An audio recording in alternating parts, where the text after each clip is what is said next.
Thing I was interested in is about making nests for the hens to lay the eggs, because my hens never lay eggs and I wondered why. But when I came back and made, after the training, I came back to make the nest and I shifted them over to where I put the nest. They started laying eggs.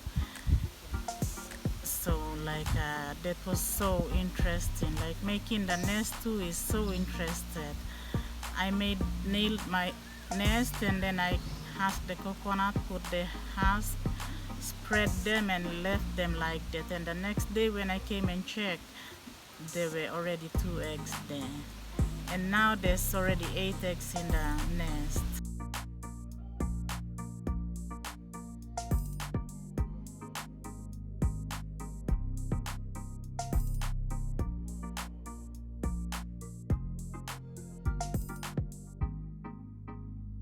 Was really happy that I could hold a nail and hammer it into the wood and build that small nesting for the chickens to lay their wood.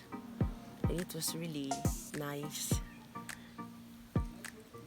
So when I came back to the village, I was like, I told these people, no, this is how we make the nesting for the wood. And they said, no, we do it like this. And I said, no, I went and learned this at Vanapa. I learned how to hold a hammer and nail, and I had to nail it myself.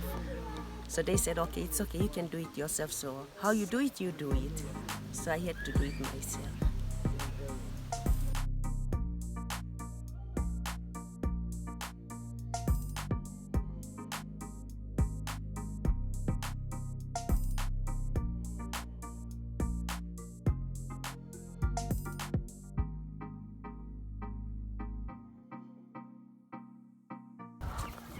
You can see that 3 weeks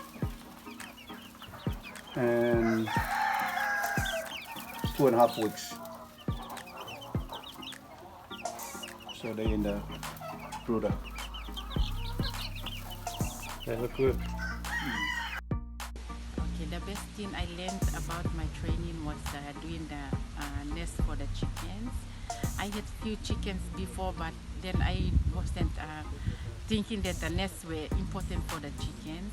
So they were just laying eggs anywhere they wanted to, and anybody was taking eggs, and I wasn't really concentrating on them. After my training, I learned that the nests were important, and then I came and did a nest, and the chickens are laying nicely, having more eggs in the nest, and I'm really